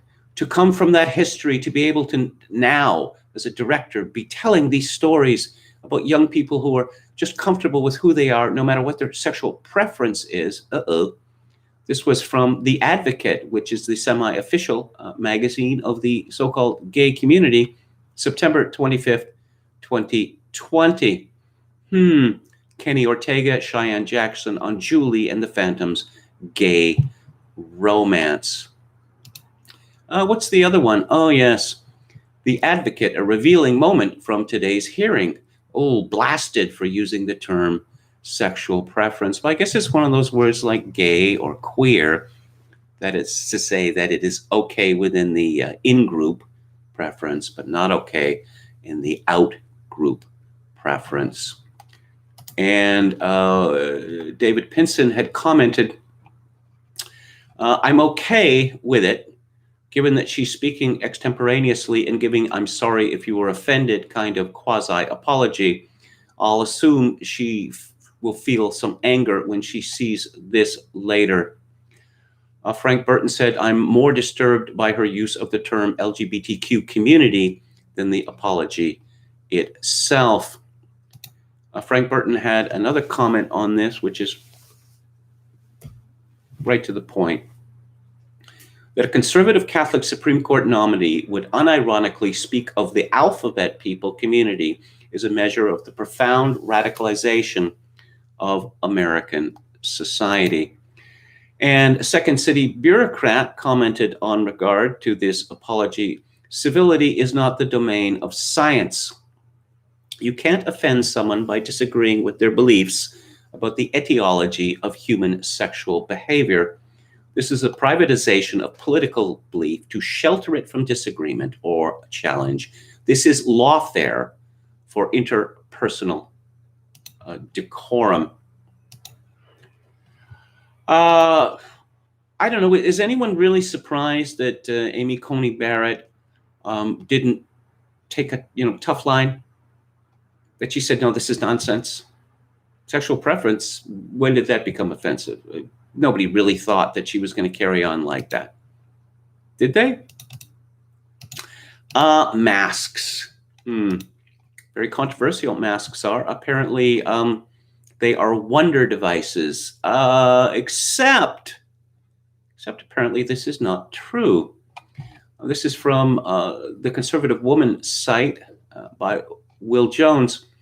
Various outlets, including The Telegraph, reported this week on a preprint, not yet peer-reviewed study from Canada, which claims to show that face masks can almost halve the number of new COVID-19 cases.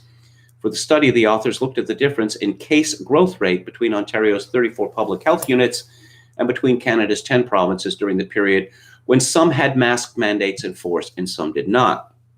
They allowed 2 weeks for mandates to have an impact on reported cases, and it did additional primary research to show that the mandates did in fact coincide with a change in reported behavior, i.e., more people reported wearing masks. The first point to be made is that the mask mandates came in during the general decline of the epidemic and the period of low prevalence in July and August, when there were only about 400 cases per day nationally in Canada. This makes the data highly sensitive to the testing regime and susceptible to false positives. It is noteworthy that there was a substantial increase in testing in July, showing up as a bump in the otherwise declining cases curve. At the time, Ontario was recording just 100 cases or so per day, divided before the 34 public health units. That's just 3 each day. At a time of very low prevalence and high levels of testing, such data cannot be considered reliable. Now, it gets even more interesting because, of course, what we were told about masks changed dramatically. Fauci and Dr. Theresa Tam in my country initially said, masks, not worth it. Don't worry about it. Of course, they also claimed that COVID-19 was not a serious problem. The serious problem was xenophobia. It was racism. This is from World Net Daily. A study by the Centers for Disease Control indicates that Americans are adhering to mask mandates, but they don't appear to have slowed or stopped the spread of the coronavirus. And further, mask wearing has negative effects. In its survey of symptomatic COVID-19 patients, the CDC found that 70.6% reported always wearing a mask, and an additional 14.4% say they often wear one. Investigative journalist Jordan Schachtel reported, this means 85% of infected COVID-19 patients reported they regularly wear a mask. Only 3.9% said they never wear a face covering. The study offers insight into the reality that tens of thousands of Americans are acquiring COVID-19 on a daily basis despite overwhelming adherence to mask wearing. And it counters the claim of White House coronavirus member Dr. Anthony Fauci and others that Americans are not following the CDC guidance on wearing masks. Schachtel noted that the survey also contradicts the claim of CDC Director Robert Redfield in a recent hearing that a cloth mask is more guaranteed to protect me against COVID than when I take a COVID vaccine. Earlier, I gave my own opinion on what Dr. Redfield had to say. Was you can translate this into masks forever. Mark Changizi, a theoretical cognitive scientist researcher, noted on Twitter, the study showed that usage of a face mask leads to increased rebreathing of expelled carbon dioxide. That's what I've been worried about, and this is what has been raising my anxiety whenever I'm forced to wear one of these stupid things. Carbon dioxide is not good for you, and apparently it's not good for you. Significant increase in respiration, increased respiratory rate, and hyperventilation. increased heart rate, increase in carbon dioxide in the blood, hypoxemia, which is an abnormal decrease in the partial pressure of oxygen in the arterial blood, a hypercapnia, which is an increase in the pressure of carbon dioxide in the blood, general cognitive decline, and greater difficulty in psychomotor tasks. Changizi also noted masks increase the risk of injury by impairing sight downward. Oh, yes, as I've mentioned previously, there's a Walmart a couple blocks away. That's where I shop because I don't know where any other place is. And, it's convenient, but I have to wear a mask in there. And it was a very sunny day, a sunny autumn day. And so I was wearing sunglasses. And for the first time, I experienced something that other people had complained of, which was when you were wearing a mask indoors and you are wearing any type of glasses, prescription glasses or sunglasses, they fog up.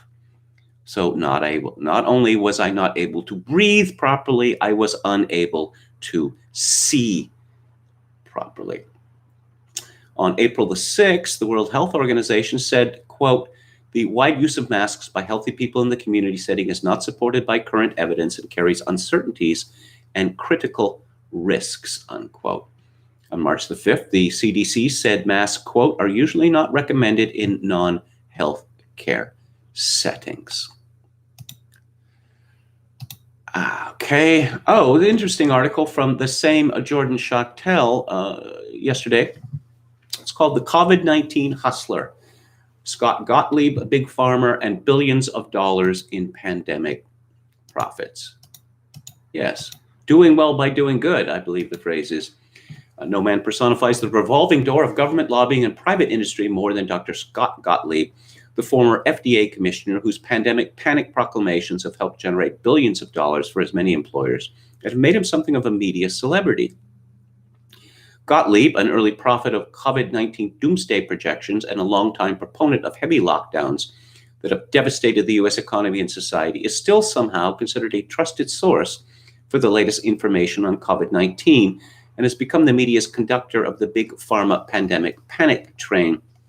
Gottlieb is the ultimate coronavirus panic salesman, but his panic serves a great purpose for his benefactors. The former FDA commissioner is the face of major pharmaceutical companies' push to profit off the pandemic.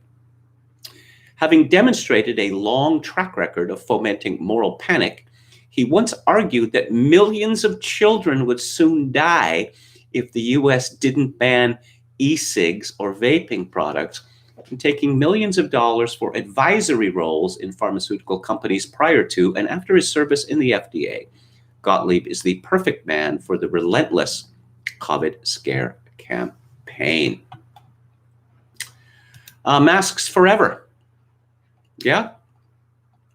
I think they'll try and get away with it.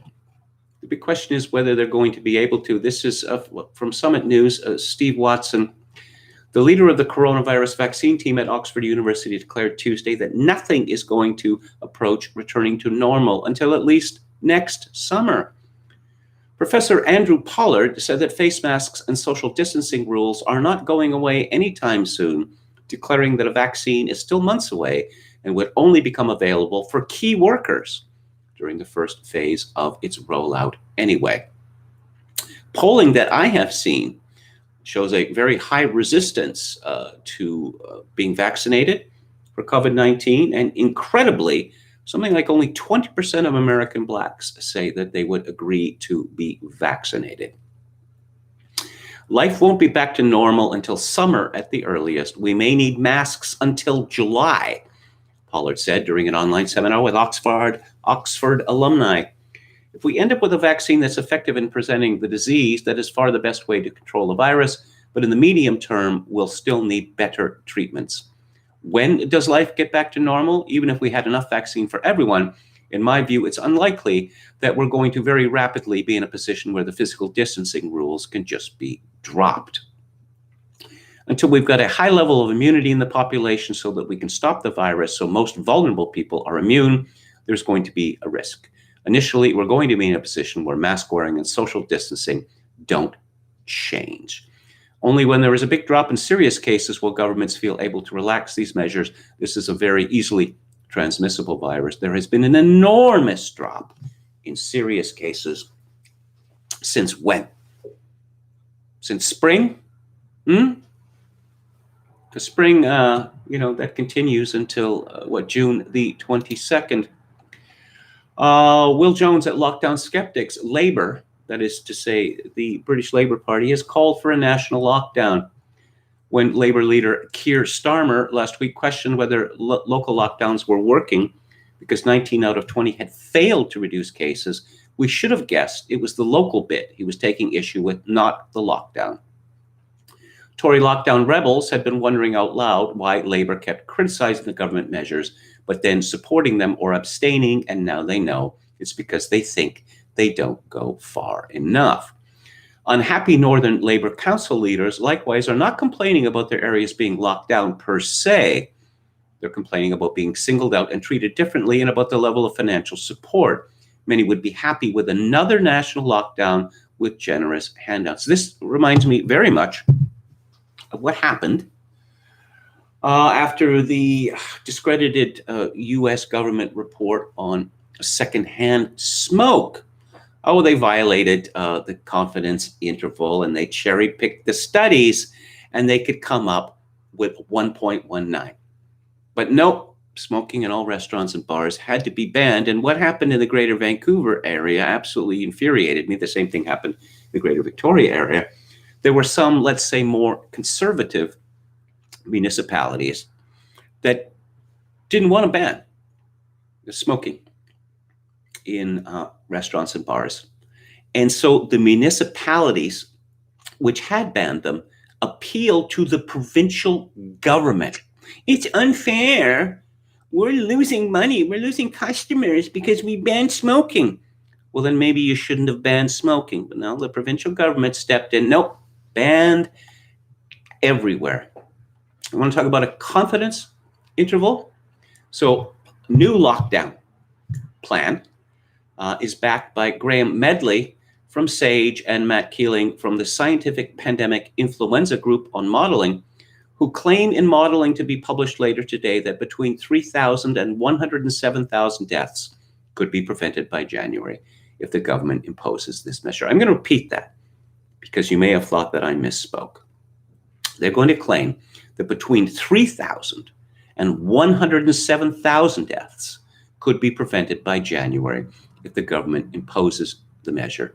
They are just making numbers up. This is the point where government-approved science becomes a sick joke.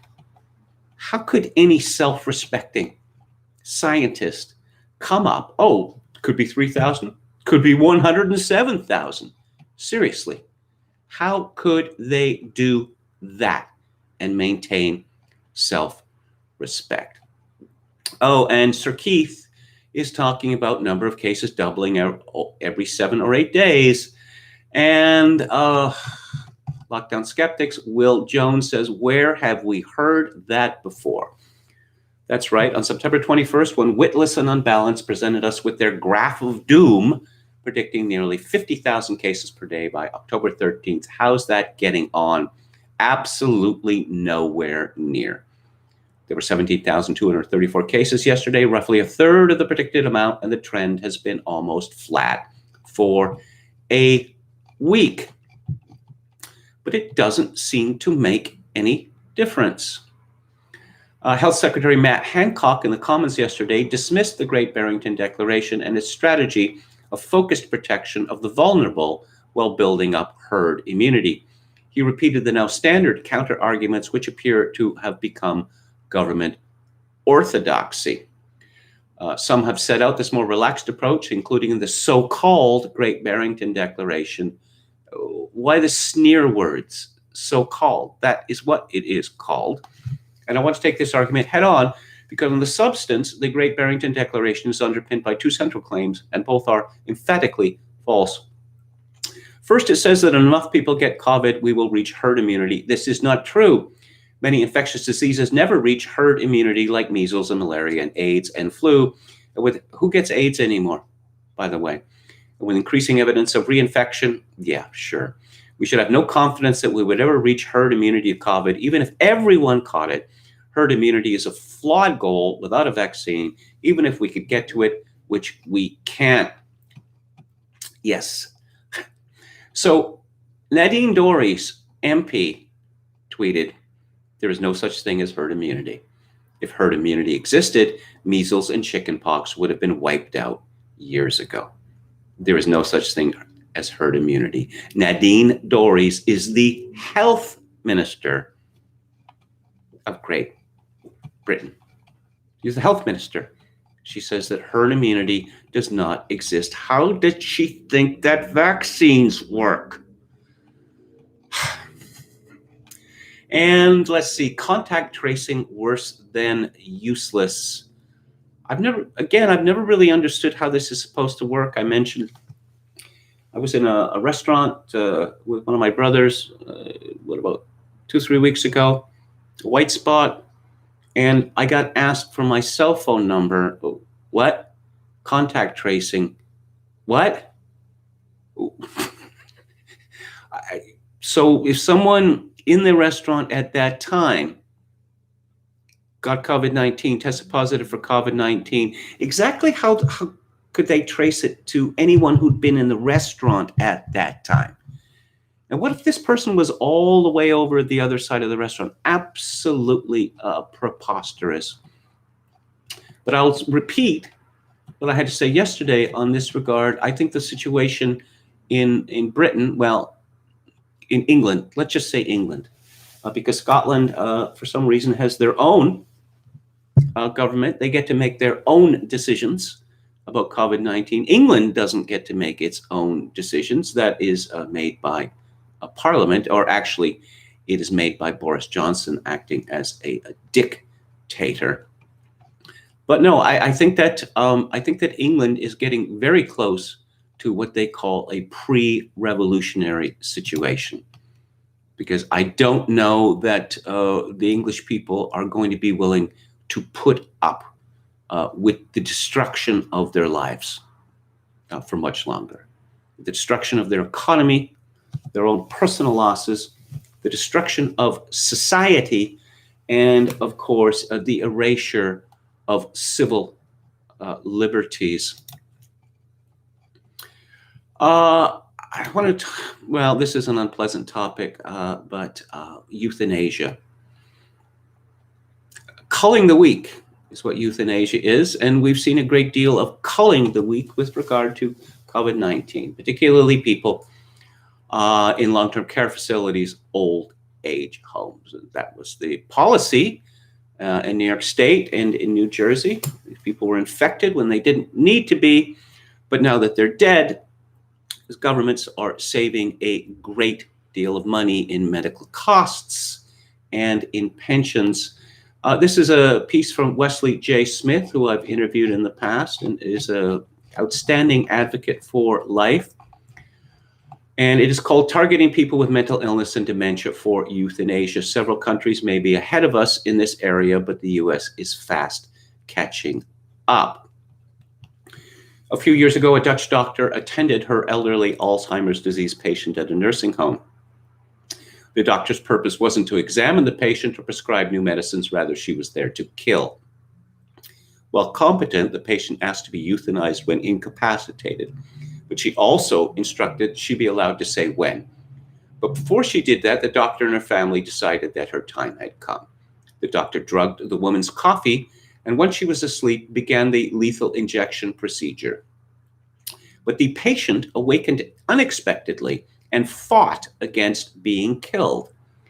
Rather than stopping, the doctor instructed the family to hold the struggling woman down while she completed the homicide. This would seem to be a clear-cut case of murder, but a judge recently exonerated and praised the doctor for acting in the best interests of the patient by merely executing the woman's previously stated wishes. In other words, the judge essentially ruled that the struggling patient was no longer competent to want to stay alive. This reminds me of a case happened in North Vancouver a few years ago at Lionsgate Hospital, where a man who'd been in an automobile accident was judged to be brain dead. brain dead. It reminds me of those old, Warner Brothers cartoons where you've got the two starving men in the cabin in winter, and they look at each other, and you see the meat chart of the various types of meat. Because if you're looking for organs, and apart from kidneys, these organs must be taken from living people. There's a word for that. It's called vivisection.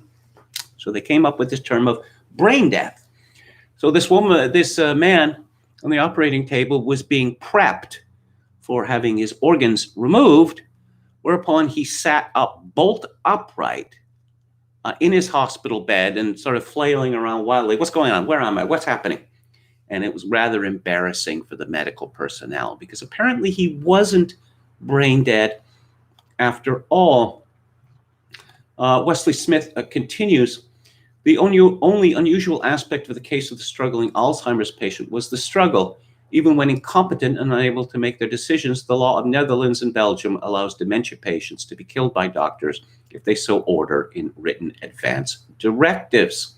Both countries also allow mentally ill patients who ask to die to be euthanized. So on the one hand, these people who are mentally ill are not responsible for their actions, but on the other hand, if they ask to be murdered, then they can be responsible for that.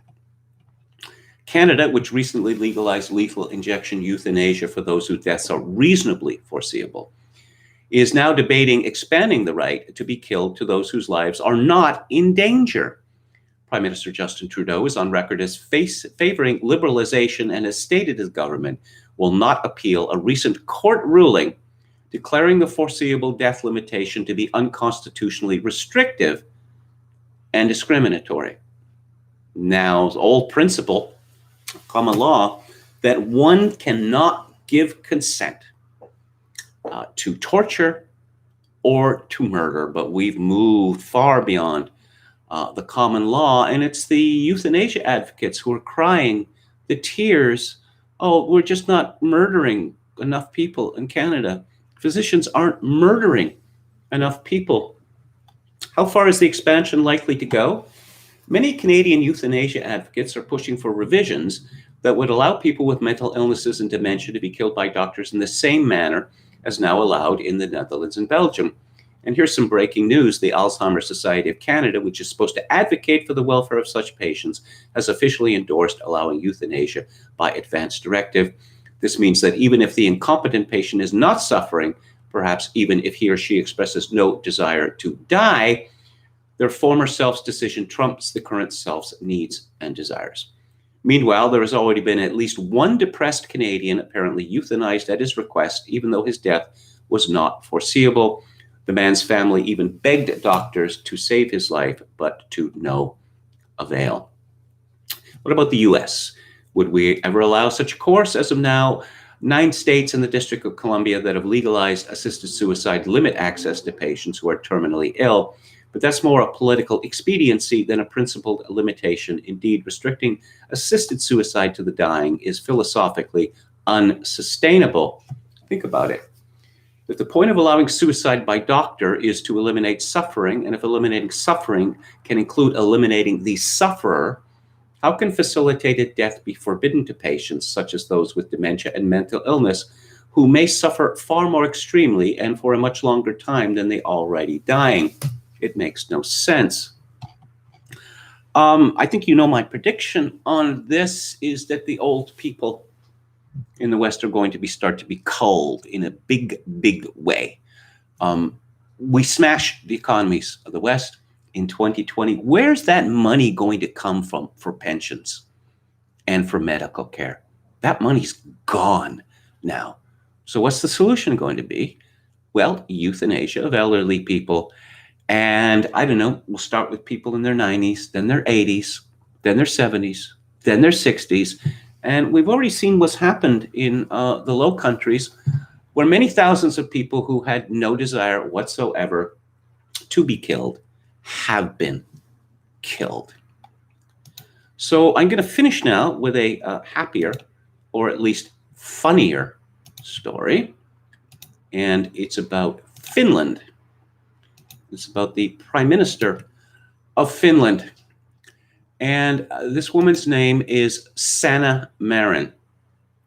I'm sure I'm not pronouncing it correctly. And I'm looking at her portrait in Wikipedia, and she is an outstanding looking woman. She was born in 1985. She's 34 years old. She's been Prime Minister of Finland since December 2019, a member of the Social Democratic Party. She's been a member of Parliament since 2015. Yes, she is the third youngest serving state leader, the youngest female state. I'm tired of these firsts, these pointless firsts. She was born in Helsinki. Her parents split up when she was very young. The family faced financial problems, and Marin's father, Lauri Marin, struggled with alcoholism. After her parents separated, Marin was brought up by her mother and her female partner. Do you think maybe that's why Dad became an alcoholic? It's possible, right? Marin's political career was described by the BBC as beginning at the age of 20, and these are the very last people I want in charge because they are power mad. Politicians should come to it, fairly late in the game after they've established themselves in some way. Let's see. This woman, she's got degrees, got several degrees, and she appears to have done nothing in her life except politics. A majority of the ministers in her five-party cabinet are women, numbering 12 out of 19 at the time of the cabinet's formation. She describes herself as coming from a rainbow family, and she was raised by same-sex parents. Okay. But why am I talking about this woman, given that, her becoming Prime Minister of Finland is old news? Well, she has appeared in a fashion spread for Trendy Mag. Okay.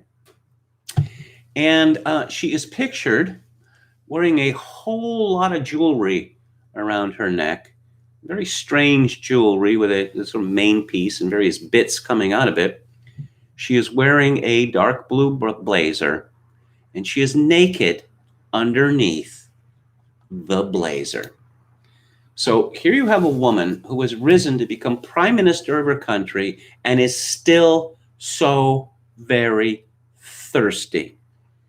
I had written earlier today, Margaret Thatcher and perhaps Joni Ernst aside, there is always something inherently childish about female politicians. It was pointed out to me that Angela Merkel, nothing childish about her, what with her being a young communist leader and the like, and almost certainly a member of the Stasi.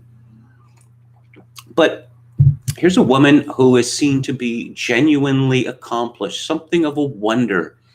Prime Minister of Finland, which is a serious country, at the age of 34, and yet she feels compelled to strip naked for a fashion shoot. Look at me, look at me, look at me, look at how attractive I am. Yes, you're a very attractive woman. No question about it. But, I hear from women, at least on Twitter, that they don't like to be considered in terms of their looks. I know that that's a falsehood. Okay. I know that that is an absolute falsehood. I'm trying to think of the woman, prominent English journalist, a very, very attractive woman, I must say. She wrote for the Telegraph, the Sunday Telegraph, for many years, and she was impregnated once, at least once, maybe twice, by Boris Johnson. And the story goes he pressured her to have an abortion, or abortions. This, strangely enough, is not in the Wikipedia rundown. She was the daughter of Lord Woodrow Wyatt. She wrote in the Sunday Telegraph, I used to read a column every week, that a woman would rather be complimented on her looks than on her brains. And it's my conclusion that that is true of all sane women. Yes, the journalist I'm talking about is called Petronella Wyatt. But no, see, we're not supposed to be judging women on their looks So why is Kamala Harris on the cover of Elle magazine? Why do all these politicians appear on the cover of Fashion magazine? Why is the Prime Minister of Finland getting off her kit for a fashion magazine? Because women are thirsty. It's that simple. There are exceptions, but essentially everything women say about how they want to be regarded is a lie. I mean, maybe it's, one of the Schrödinger cat situations again, where on the one hand, they mean it, but on the other hand, they don't mean it. I don't believe it for a second. Oh, by the way, according to Insider, the monarchy's treatment of royal women, from the Queen to Meghan Markle, reveals a pattern of blatant sexism. So there's a Queen of Great Britain, but there's no king. Wouldn't that kind of seem to be sexism? Because Prince Philip, he didn't get to be king. Prince Albert, his wife, who was queen for 63 years, he didn't get to be King Albert. Again, that rather suggests to me that the bias is in the other direction. Oh, but Meghan Markle, who's been advocating for women's rights since the age of 11, sure she was, when she convinced Procter & Gamble to change a sexist dish soap commercial. I've seen Meghan Markle do a hamburger commercial where she appears to be, how would I put it, making love to this sandwich.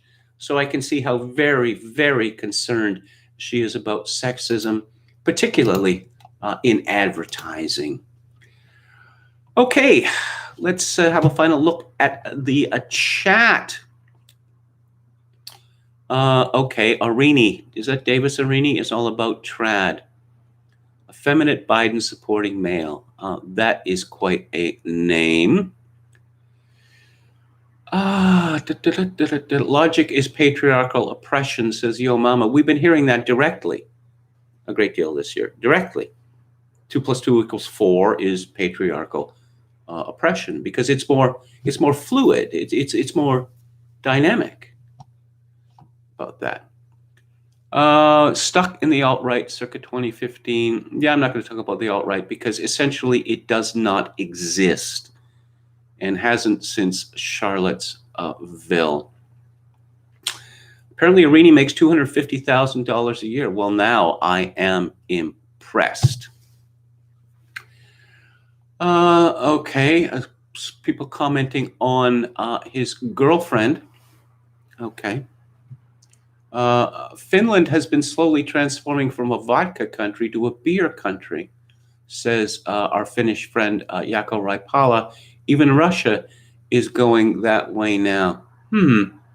So I suppose that would make people fatter, but probably would result in fewer fatal automobile accidents and murders. I was told, I don't know what the situation about buying alcohol in Finland is, but I was told years ago by people who had gone there that in Norway it is very difficult to buy alcohol and it is very expensive to buy alcohol.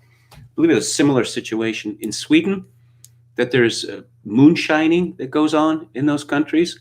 I once had the experience of seeing Swedish tourists in a pub in London, and I frankly could not believe how quickly they were pouring this down their throats. It was just, I was pretty much staring at them with my jaw, agog. It's like, how can anyone drink this fast? Like, what is your level of resistance to this? Aren't you going to be like dead in a couple of hours if you keep this up? Peter Levy says, Kevin, thoughts on Armenia? I'm afraid I've been neglectful there. I should really get around to talking about that this week. Okay, that's all I got for today. Oh, okay. Jaakko Raipala says, Marin is not a Finnish name, so I have no idea how to pronounce it. like Marin County. I mean, it sounds French to me. This country is headed for absolute disaster under these corporate stooge pinup ministers, so I call her Marin Antoinette. And okay.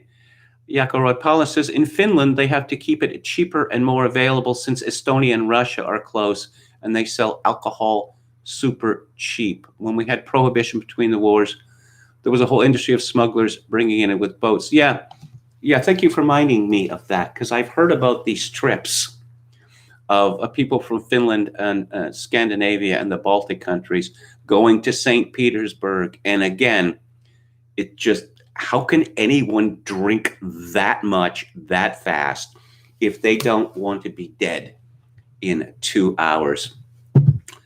Well, I'm going to be back on the air tomorrow, and it is Theater Thursday. So I'm going to be talking about a new film, Netflix film, which has come out this year, and it's by a personal favorite of mine, Charlie Kaufman. It's called I'm Thinking of Ending Things.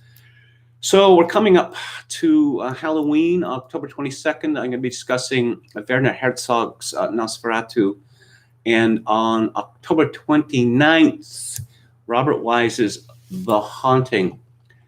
And on the book club on Friday, I'm going to be discussing Democracy, the God That Failed by Hans Hermann Hoppe.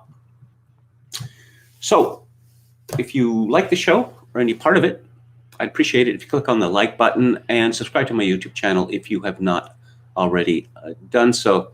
Again, I'll be back on the air tomorrow at 4 p.m. Pacific, 7 p.m. Eastern. If you would like to donate to this live stream, very much appreciated, especially at this time of flux and mutability. My PayPal account is Kevin_Grace@hotmail.com. Once again, Kevin_Grace@hotmail.com. If you're Canadian, you can send me money directly via Interac at kevingrace@shaw.ca. And as always, I will leave you with this. In these times of social atomization and civilizational collapse, I do dearly wish that you, my dear listeners and viewers, manage to form a genuine human connection in order to ease the burden. Good night.